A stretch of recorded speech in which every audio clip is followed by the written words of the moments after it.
Introduction. The blacksmith burns coal to get hot iron which can be beaten to desired shape.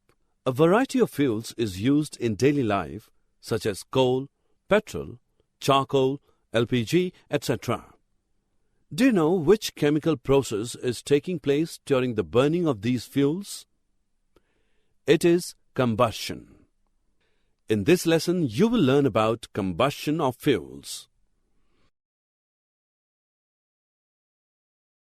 Objectives. At the end of this lesson, you will be able to explain combustion and its types, define ignition temperature, explain the necessary conditions for combustion, describe fire extinguishers, list types of combustion. Rohan is performing a simple activity. He is burning a magnesium wire on a flame. Notice carefully. Heat and light is also produced along with magnesium oxide. Now look at the burning of coal. This burns in air producing carbon dioxide, heat and light. In both the example, the substances are reacting with the oxygen of the air to produce heat and light. This process is called combustion. There are two types of substances. Some substances catch fire and burns, while the other group does not catch fire. As you can see, the boy is bringing a lighted matchstick close to the paper and glass. Paper catches fire, and so it is called combustible substance.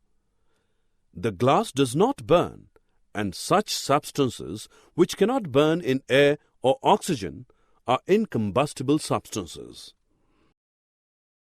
Let us discuss the conditions necessary for burning. Light a candle and cover it with glass tumbler.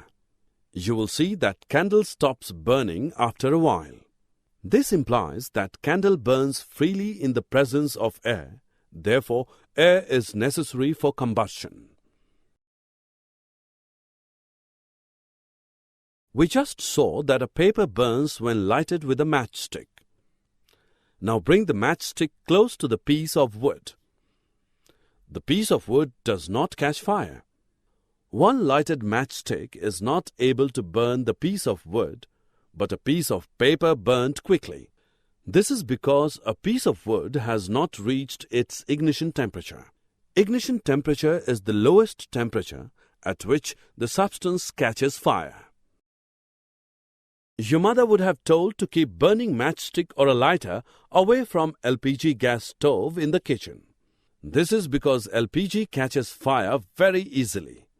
Similarly, you must have seen no smoking sign board at the petrol pumps. It is because petrol also catches fire very easily, and therefore it is advisable not to smoke at the petrol pumps.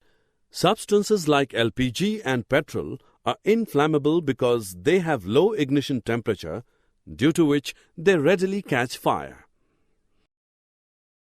Now we will see how the fire can be put off. Fire needs oxygen, heat, and fuel to exist.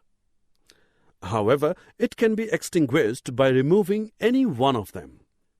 You must have seen fireman throwing water on the fire and the fire gets extinguished. Water brings the temperature of the combustible material below its ignition temperature and cuts off the supply of air. But water is not a good extinguisher for electrical or oil fires. For electrical and oil fires, it is best to use carbon dioxide as an extinguisher. Carbon dioxide, being heavier than oxygen, covers the fire like a blanket, due to which contact between the fuel and oxygen gets cut off.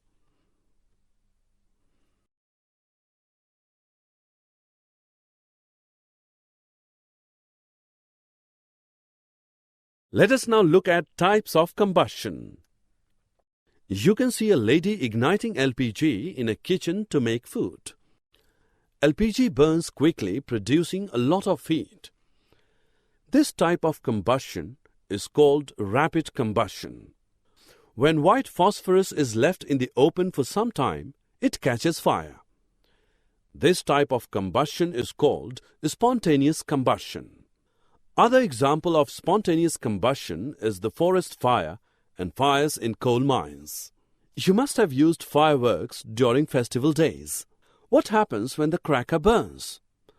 The burning of a cracker produces a large amount of heat, light, and sound. This type of combustion is called explosion. Summary. Let us summarize what we have learned. The substances which burn in air are called combustible. Oxygen in air is essential for combustion. Ignition temperature is the lowest temperature at which a combustible substance catches fire.